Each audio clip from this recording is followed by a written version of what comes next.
Hi, I'm Eugene Baroque. I sing and play guitar in Jetty. We're Jetty. Hey, I'm Mike. I play guitar, sing, and do keyboards. What's up? I'm Devin. I play bass in Jetty. Hello, my name is Dave. I play drums in Jetty. And we're missing one. We're missing Mike. He would sit here, and he would make jokes. He'd be off camera. So the name of our new album is Lady Cloud City. Lady/Cloud/City. And I think it's a lot more progressive in our sound. I feel like a little more towards the EDM side, maybe. Still use organic instruments and mix it up with electronic. You know, a lot more of it's a bigger production than anything we did before. It's definitely a little more meandering than the last stuff we've done. I think that's probably natural in doing a longer album. You have more room to sort of stretch out. I mean, a lot of the songs are pretty long, like 6 minutes. A lot of them are like 6 minutes, which I think, we just have a little bit more space to sort of explore some of the concepts that in a single song or in a 4-song EP or whatever you sort of have to get in and get out. And some of the ideas on those shorter songs that may sound shallow or misogynistic or whatever, if you're singing about romantic love or whatever, you're able to sort of unpack that a little bit and get into some of the deeper guilt and like terrible stuff that goes along with being a guy in your late 20s. Is that right? This album Eugene? Oh, boy. It's all on point. None of the lyrics Oh, are boy. from a personal standpoint. It's literally me creating a personality for Jetty and speaking through that personality. It's not. These are not my experiences, aside from a few songs. His girlfriend actually can't even listen to us. she gets mad. Your ass. Yeah. He's hoping she's gonna watch this interview. We've been inspired by Lido and FKJ a lot in the past, probably since we started as a group, and this is an example. These songs have really specific examples of parts in them that point to that music, and a lot of it's in the percussion, the way the songs really build and have these like really high highs and low lows in terms of dynamics, and like some of the electronic drums that Conway and I have worked on to like fit in between the organic drums that are happening. That was like a huge thing for me.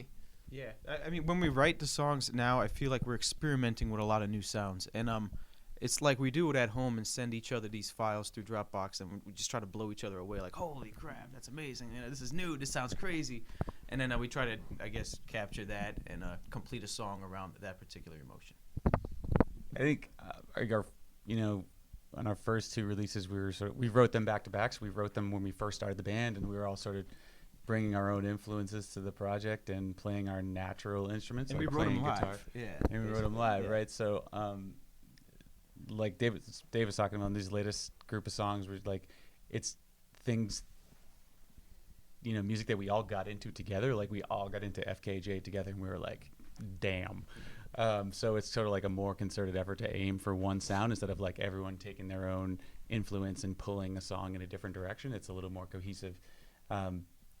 And we wrote most of the album at the keyboard, right? Like I don't think we wrote anything on guitar, which is the knack for like me, Eugene, and Spillane, who's not here, who write like most of the melodic components of the song. We're all natural guitarists, and we wrote most of the album at the Rhodes or at the keyboard. So the elements of the songwriting are just a little different, and the voicing of the chords is sort of, I guess when you're not playing your natural instrument, you have a little more of a tendency to like surprise yourself, like, ooh, I forgot how to do this little trick. Whereas when you're just like playing guitar for 10 years or whatever, you're like, the same trick again, that stupid chord. Like you kind of feel a little bored with the tricks, but Yeah. it's a little more of like a discovery mission on an instrument you're not as familiar with. So. But one thing that especially Mike here does a lot at his studio is pay attention to textures and timbre, and these are some sounds that are unique. Some of them remind me of some of my favorite bands, but they're also very different, and I think it's something different and special. I think anybody that likes that kind of music will really appreciate it. I like these socks. Oh, thanks, man. I think it's a little bit of both, but probably mostly ideas are spawned apart, at one of those three guys' home studios, and then we bring it in and try to do something with it live. And usually a pretty cool metamorphosis occurs, and we a lot of times end up with a product that we didn't expect. I think most of the time when we come together, just blank page in a room together and start working on something, we just end up being like, let's just do like 45 minutes of improvisation, and just kind of like that's our way of stretching when we get together. And then when it comes to writing something that we want to put on an album and like put out as new material, we're a little more focused on fine tuning something that like we haven't heard other people do before, and it's a little bit tougher, at least I think for us as a group, to do that in a room together. I don't know. For me, it is certainly. Well, we're a good jam band when we're playing in a room together. We're good at that. We're good at our instruments. We play really well, and then we jam for hours. But we don't want to record an album as a exactly. jam band. So now we have to chop it up, do something interesting, something that's gonna make us smile every time we listen to it, and we try to impress people, other musicians. All our friends are musicians, so yeah, definitely. We do get together every now and then. It's usually at his barn, and we jam there and try to write some stuff. But generally, most of the stuff is done online through emails and Dropbox. We're a 21st century Yeah. band for sure. Absolutely. Well, This is geez, a I got a story fantastic for you. story. Yeah, Eugene, you take it. Can I? No, I can. I'm pretty sure. You can maybe censor some bits, but All right, so we were having a lot of fun at the barn one day, and I did something I haven't done in for a long time, and with them, just so we could all be on the same level, and it was extremely foggy outside, and I mean like stupid foggy. So we jammed out for a bit. Whatever the stuff you got was. I'm trying to speak. I know. All right. So, anyways, we go outside. Right. We go outside, and I'm feeling great. And all of a sudden, I noticed that outside is one big cloud. And so we just start walking into this cloud, and we're so happy about it. And all of a sudden, a tree falls. I swear to God, a tree falls out of nowhere. It just falls, and it's loud and it's scary. And we look over there, and all of a sudden, there's this little red light that comes out of the woods, and it's like, "Are you okay?" and then it disappears, and I'm like, "Holy shit!" And I was like, "It's Lady Cloud City." it was a woman. It was a woman jogging, really. Like, Probably. She But had a hey, come headlamp on. Yeah, it was. She had a headlamp on. No, but I live out in the woods a little bit, and it was January and it was really warm, so the ground was soft. So like this tree, just like roots and everything fell down. It was kind of random that we were out there, and it did make a sound.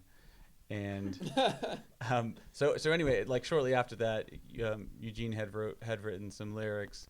They had this character, Lady Cloud City, in it, and it was when we were doing demos for the album. And the song hasn't made the final cut of the album to this point, but the concept, and we changed it from a character being named Lady Cloud City to sort of a list of things, Lady Cloud and City, which are sort of the symbolically three of the concepts that are explored a lot on the album. Lady being romantic relationships, Cloud being sort of the more abstract self-reflection type stuff, and City being like the nightlife aspect, which is a focus of a lot of the songs as well. So the title kind of still works, even though the song to this point hasn't made it to the album. The title makes as much sense as that night did. I mean, you could stand outside for 100 years and not see a tree fall. All right, we go out there and a tree falls. I don't know. That was crazy. All right, if you could, and I like thing reminded me of this question. So if you could soundtrack a movie with this album, what movie would this be the soundtrack to? Oh man. Oh, I think last Wow. time we said Drive, right? Well, I was just gonna say that again. I love that movie. Maybe let's think of something. oh, jeez, that's It's a loaded Coming Star to Wars America. 7. Yeah, totally, dude. You're not thinking outside the box. It would be a movie that has some ups and downs for sure. It's got more dynamics than our previous releases. There's definitely like more down tempo stuff, which we understand like where we exist in the world, and some people are going to be like, I don't come to Jetty for my slow jams. I come to Jetty to dance.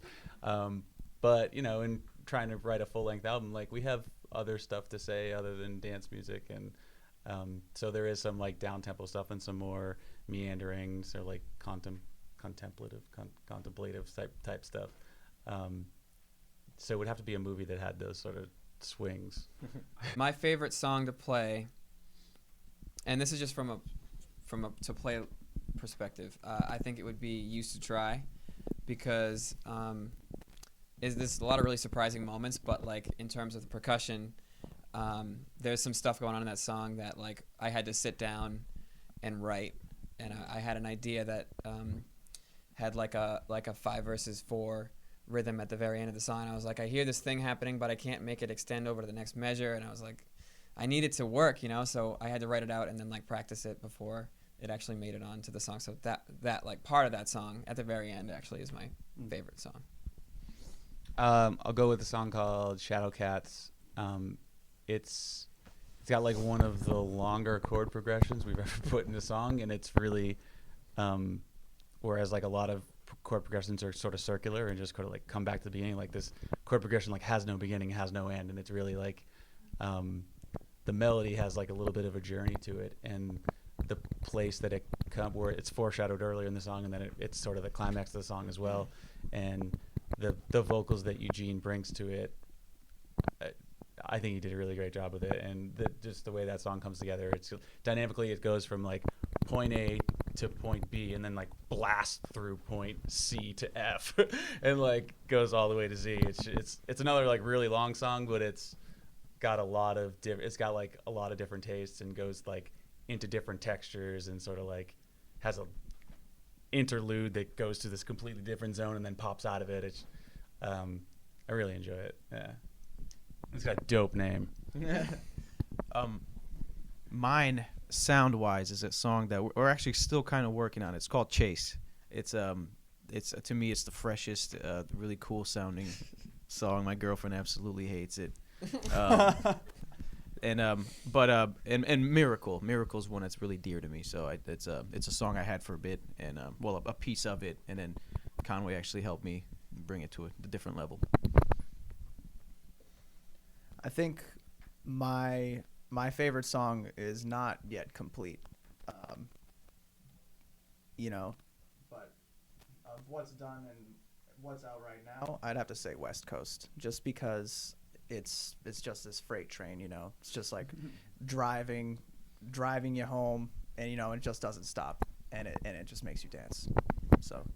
Did you all say? So we're doing a little something Prospective. different with the release strategy. We're kind of just like putting it out as we finish it. So we put out West Coast a couple months back, and then we had 3 songs that we wrapped up mixing last month, and we just put them online. So we have, and then last week we finished up another one, so we Pippin, put that on too, the song Pippin.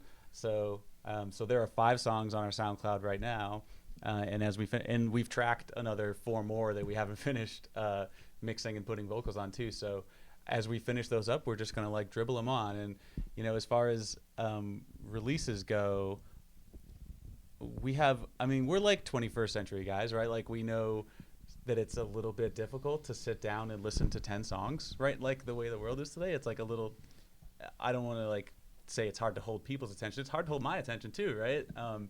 So I don't know if we saw a ton of value in like waiting until we were completely done mixing 10 or 12 songs or whatever to start releasing them. So we just said, let's just start putting them out there, and then when we're finished mixing songs for the album, we'll just cap it and call it done. So I'd say we'll probably be done putting out songs in like April or something, but the track listing on our SoundCloud and on our website will just keep getting longer and longer as we go. So it's like the. Yeah, I think the songs that we have released right now, the songs that are in order right now are in the order they're going to be in, and some of them go together with like interludes at the end of the song before them, so those aren't going to change. There's probably, but they're sort of in slugs. Like there were 3 songs we released, and those like go right into each other. So those could be, I guess, those could be tracks 3 through 6 or 6 through 9 when we get done the album. But there definitely is like a little bit of a it kind of goes in fits and starts a little bit, but I think that's okay. everything we do live always sounds a little different. Sometimes better, I think. I mean, when it comes to certain songs, like we extend Up All Night. We have the Bears Den sessions with Jay DeLuca out right now of Up All Night. We're very proud of that. It came out pretty cool, and it's an extended version of the song, something we only do live, and a lot of fun. Yeah, we closed out. Our friend Jay DeLuca owned a studio in Attleboro called the Bears Den, which like a ton of bands around here did their albums and demos and all. It was awesome for 5 years, but he shut it down, and he did this live video and audio recording thing called Live at the Bears Den. We did the last one with him. We're really happy to have been able to like send it out with a bang because he's a really good friend of ours, and we feel like we did something memorable to like add to the legacy of the Bears Den, and a lot of great bands did Live at the Bears Den too. So that's on YouTube right now. If you just Google Jetty Live at the Bears Den, you can get Up All Night. Dave looks so cool. I try. Everybody who I watches try. it is just like, Dave is the best. The faces, I get that a lot. You make some crazy. I go a lot of this like. Yes! I like the time where his hand pauses in the air like this. But it's kind of like small.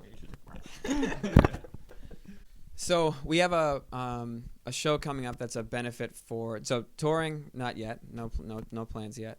But as far as shows coming up, we got one on June 30th. It's at a performance space above the Met, and it's for Girls Rock. It's a benefit for Girls Rock, so we're looking forward to that. And we're toying with the idea of doing keeping the tradition going of doing Jetty Roller Jam. We did it last year for our West Coast music video, and we rented out a roller rink and invited a bunch of people and recorded a music video. When we played live, and our friends Ross Livermore played live as well. I think we're toying with the idea about just making that an annual thing because it was so awesome. Yeah. And I think if we did it this year, we would like to get that message out to more people. Like last year, it was like super fun, but it was like a really close knit group of 50 or so of our friends. And I think if we do that again, we want to get the word out to like more people we don't know to come roller skate with us. I think that would be pretty sweet.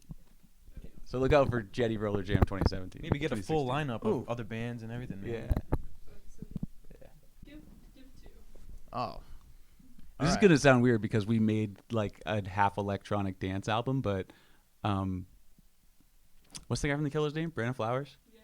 He had a solo album called The Desired Effect this year that I listened to for like a month on repeat, and it like the songs sound like Bruce Springsteen songs. Like it was awesome. I loved it. That was like my favorite CD, like front to back. This CD. That was my favorite album. I'm gonna go because I don't want you to steal it. What?